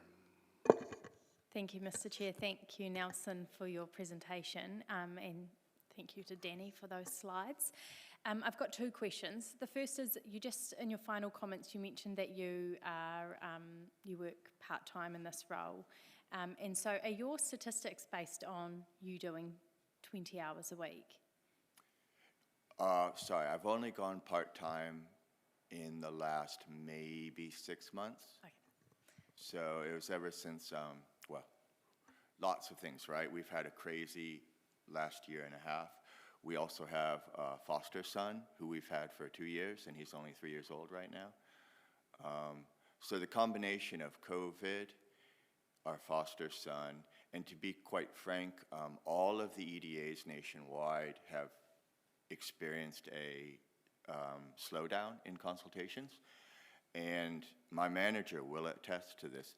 I'm really keen on saving ratepayers money. And so I could still be full-time, but I said to my manager, hey, you know, I'm not getting the bookings, I'm not getting the consultations because of this uncertainty. Put me down to half-time and save the ratepayers money. You know, and he said it's a temporary thing. I can go back to 40 hours anytime I want. But at the moment, for our family and for this uncertain times we live in, it's the right decision.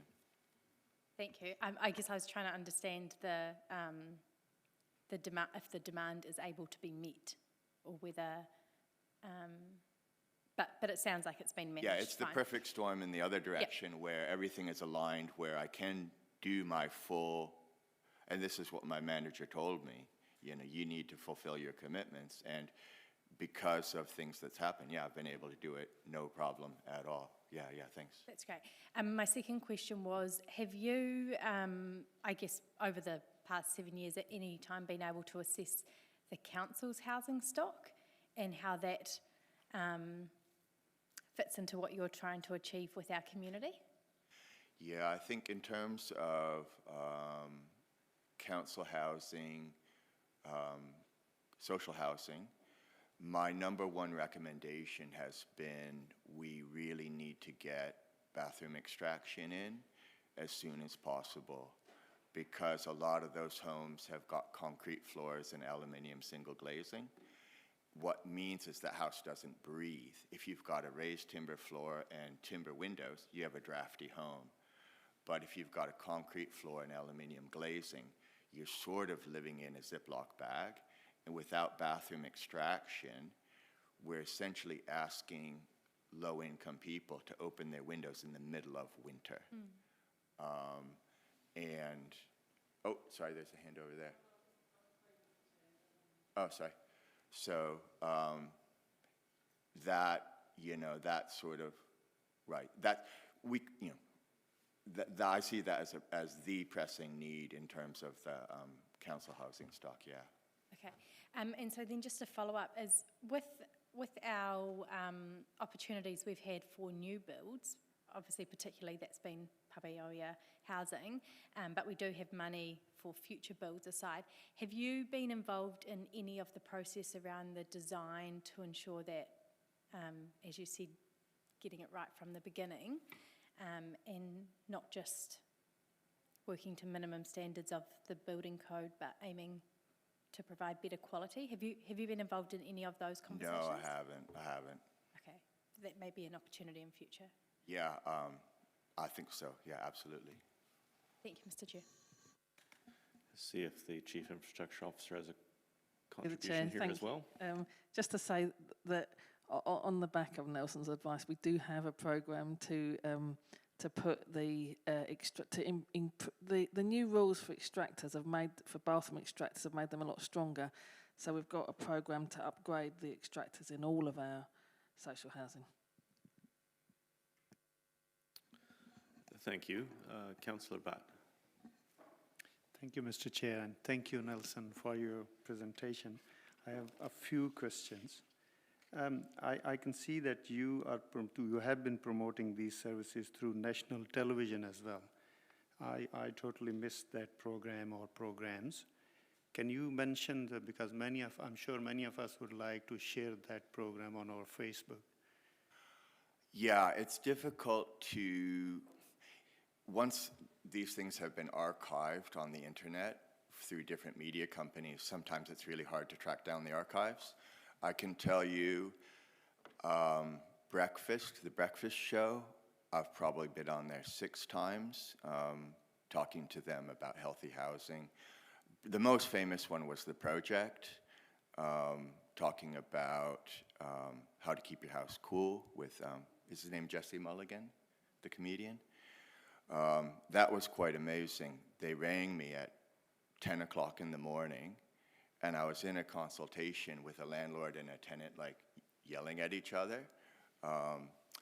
And the project rings me, oh, can you be on TV in Auckland? I was like, yeah, sure, no problem, because I've always done remotes.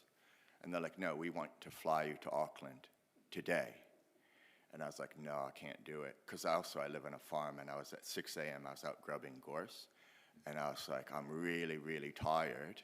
I can't come to Auckland. They're like, we'll fly you up, we'll get you a hotel room, you can take a nap, then we'll drive you to the studio. So I called Lee, my manager. I was like, I really don't want to do it. He's like, do it. And I rang my wife, and she's like, do it. So I was like, okay, fine. So they got me a plane ticket.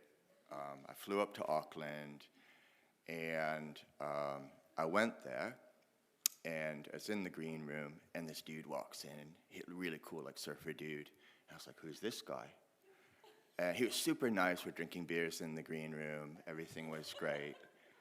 And then I go on to talk about, like, how to keep your house cool during a heat wave. And I'm on for 3 minutes. This dude, Bachelor New Zealand, is on for 15 minutes. And my wife is texting me, oh my God, that's the Bachelor New Zealand. Far out, like, okay, Healthy Homes, 3 minutes, Bachelor New Zealand, 15 minutes. Yeah.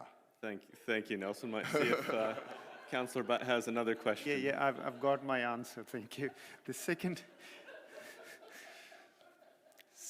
question is your presentations and workshops with the community groups. How does that work? Do you identify different communities, or communities approach you and request for a presentation? Or Great question. Probably when I first started out, I was out there, pounding the pavement, going out and looking for contacts. Now, pretty much groups are always reaching out to me. Super Grants has been a really good group to work with, along with English language partners. And presently the council is funding and supporting a program called Future Living Skills. And I'm working, presenting 2 of the topics in that 8-week workshop as well. Is it happening during the COVID as well, or? We're just following all of the council protocols. I really believe in face-to-face communication, and especially in these workshops where you can really have, question and answers. And the idea of the sustainable living skills, because it's an 8-week program, the participants actually build a little eco-community of peers, and you can't really do that on Zoom. So it's been, of course, like everything, it's been delayed and rescheduled. Yeah. Can I ask one more question, Yep. Mr. Chair? Yep. Yeah. In your report, you say there are too many houses in Palmerston North which are damp and cold.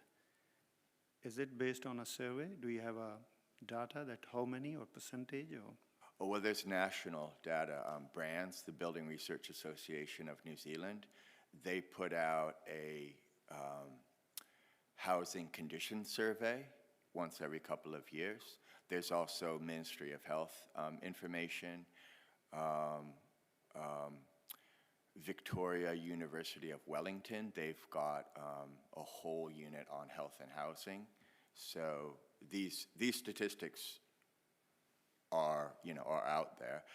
And it wouldn't take much more than just a drive around Palmerston North, or a walk, or an e-bike, or e-scooter, and you can recognize that the housing stock is older, and we've, as a city, we've got flat and mostly heavy clay soils, and in the wintertime with the rain, that you can see that sections are saturated, and that really contributes, I would say more so than other centers, to the dampness of homes. Thank you, Mr. Chair. Councillor Dingwall. Thank you, Mr. Chair. Most of my questions have been answered, but I've just got a couple more. I'm curious around the work that you do with landlords in our city at the moment, because I remember having a conversation with you once where you said that ideally $10,000 is the amount that you would want to fix quite a lot of the issues that people have with damp homes. And I'm wondering how that is received by landlords at the moment, and the work that you've been doing with vulnerable tenants. Has there been much success there? Do you provide that kind of? Well, central government has really taken care of all of that through the Healthy Homes Guarantees Act. If you had to go from scratch a home that had none of the upgrades at all, a rental property that had none of the upgrades, and had to bring it up to the current code, that would be all insulation, all ventilation, ground moisture barrier. I would exclude land drainage because that could be a whole nother nightmare. But yeah, probably a full upgrade currently would probably be 10,000. But because the central government has mandated it, I don't really need to, twist arms. When I presented to the Manawatu Property Investors Association the very first time, I talked about ground moisture barriers and the real value of those. And afterward, one of the landlords came up to me and said, "I've always been a skeptic. I've never put them in." But he said, "You've convinced me. I'm going to put them in every single one of my rentals." Well, now, IMBY is doing that. IMBY has already told landlords you have to. So a lot of part of my job is being a house detective. I have to diagnose, I have to look for clues. Why is this a damp home? Part of it is being a house doctor, because I have to prescribe the right solutions. Part of my job is being a house lawyer, because I have to argue for people to actually make the investment. Central government has taken away that lawyer job. I don't have to convince landlords to do things because they're required now. Ah, very cool. And so the other question I had was, you have a huge amount of knowledge at the moment. You've been doing this for a while and you've helped so many people.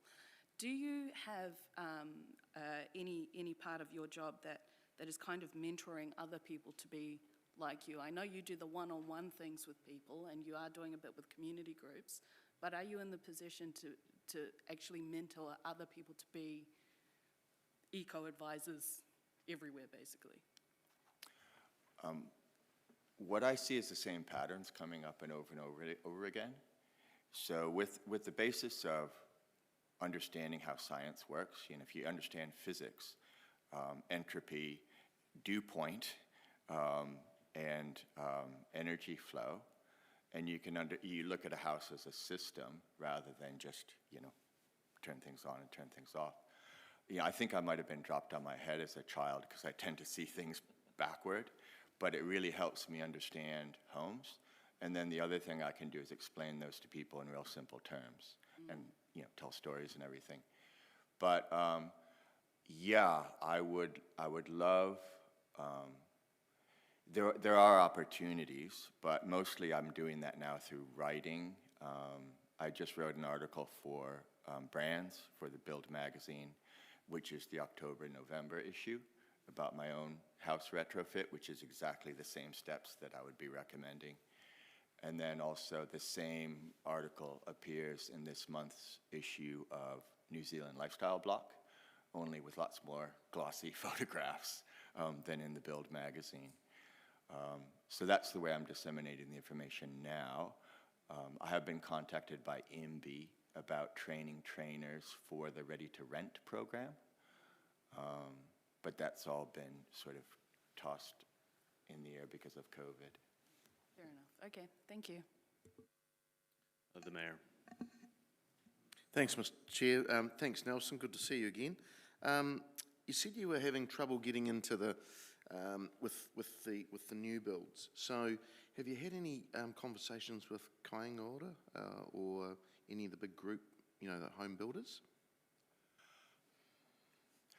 I mean, Kaingaora at the moment has got some really good advisors on board. They have gone and shoulder tapped some of the most talented people in the country, so they're doing really well. The nature of the market at the moment is that builders don't need to find a niche. All they need to do is crank out homes as fast as they possibly can. 5 years ago, I had a conversation with a certain builder who will remain nameless, and he was grumpy because I mentioned the client get slab edge insulation. He was grumpy because he had never done it before, and I went over to talk to him, and 20 minutes later, he was my best friend because he saw a niche, upselling clients to high-performance homes. He was on board. Then this happened, right? He doesn't need a niche anymore. All he needs to do is crank out homes as fast as he can. So there's very little incentive at the moment to offer clients building beyond the building code. And so even if they know I exist and they can come and talk to me, their profit margins are so high at the moment, they don't need to compete with one another. Like I said, it's the perfect storm. Materials, land supply, everything.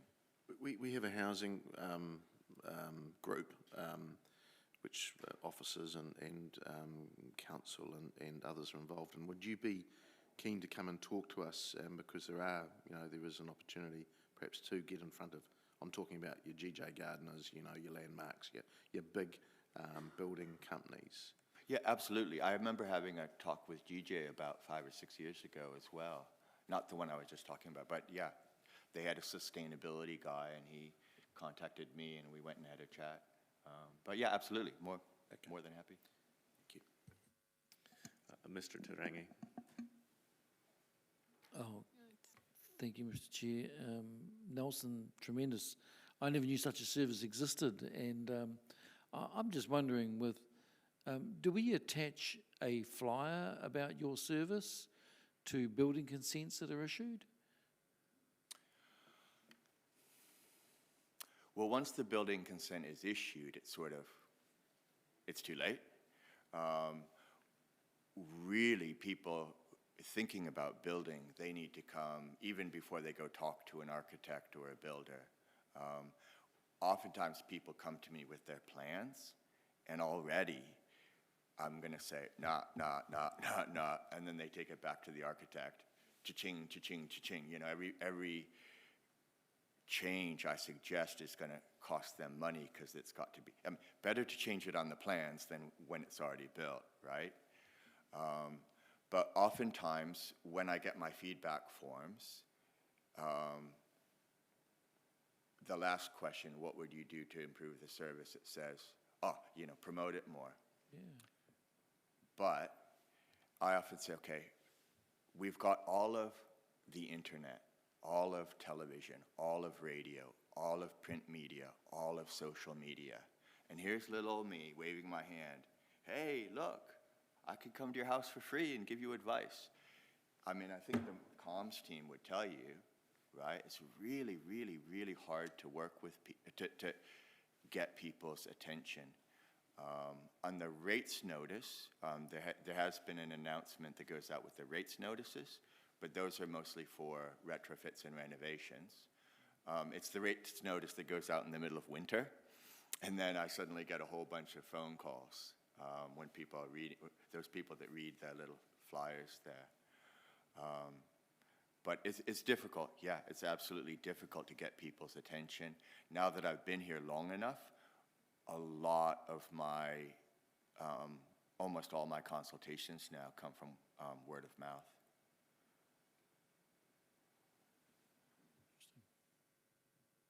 Thank you. Thanks, Nelson. That has cleared the queue of questions, so you're welcome to grab a seat in the gallery again, but thank you for your presentation.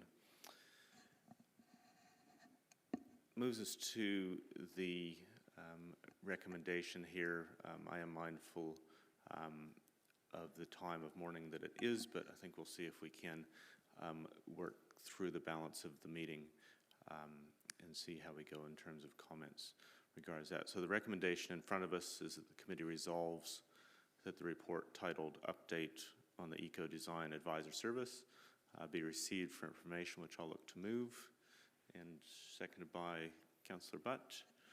And we'll open that up for comments, hearing first from the Mayor. Thank you, Mr. Chair. And look, thanks Nelson for the work which we sort of somewhat needed to be reminded of that was happening with this Eco Design Advisor Service. And I do wonder if it could be rebranded our Eco House Doctor. I quite like the theme there. Look, it does need to get put out more, and I think Mr. Tarangi's comment about something going out with building consents, I think something like that could happen, but at the right phase of when, as Nelson suggested, at the start of the project rather than sort of halfway through. I think through our housing PSG group that we could get Nelson involved a little bit more with the group home builders. I know that some will be receptive to it. He's right, it is a perfect storm at the moment, but there's no harm in trying to get into that market where we are building more homes than we've ever built at the moment. So we just want to make sure that they're as good as they possibly can be. And I supported Nelson when we hosted the National Eco Advisor Conference some years ago, and there is little things that can become quite valuable when you're building a new home or you're doing some renovations. So I think the service is a really, really great thing, and also just the behaviour changes that people can make, and it definitely has a positive impact on health and well-being and energy efficiency. So thank you, Nelson. Bit of humour involved as well, and that's always enjoyable in the chamber. Thank you. Thank you, Mr. Mayor. Just to comment as well, it is really encouraging to know that track record that has built up over time and the impact that's been had locally and beyond the boundaries of our community through the wonders of television shared with all sorts of interesting characters. So thank you for relating that story to us. But in seriousness, Nelson, really do appreciate you making yourself available and speaking to us and sharing with us about the impact that your work is having. I think the thing that I'm mindful of in terms of council is keeping our eye on how big that gap is in terms of healthy homes and making sure that everything we're doing is leaning towards closing that gap as rapidly and effectively as possible. So with that, I'll ask for a vote.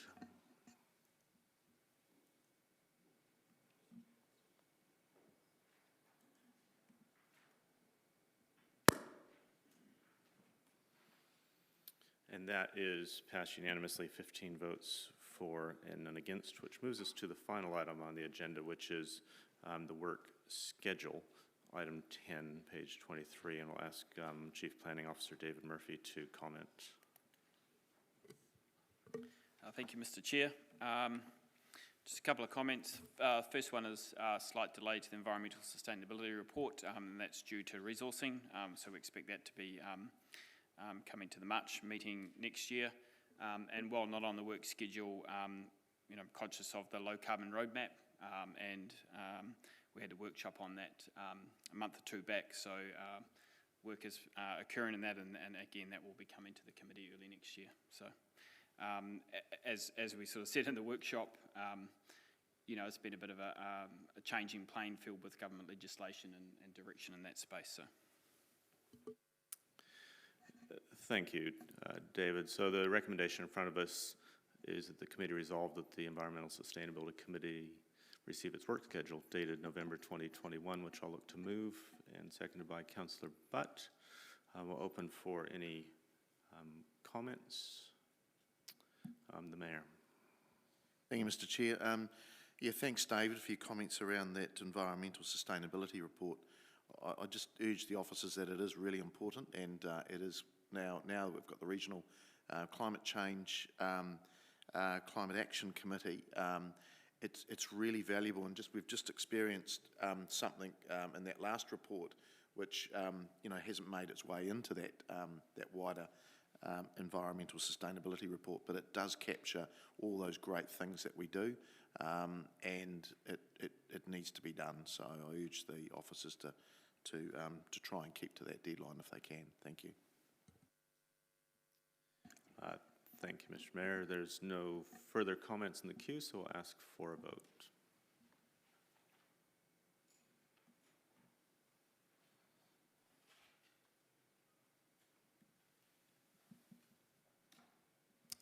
And that is passed unanimously, 15 votes for, none against, which brings us to the close. Nō reira, ngā mihi nui kia koutou, ina mana, ina reo, tēnā koutou, tēnā koutou, tēnā tātou katoa, which closes the meeting at 11:04. Mr. Mayor, in terms of the next steps around the briefing?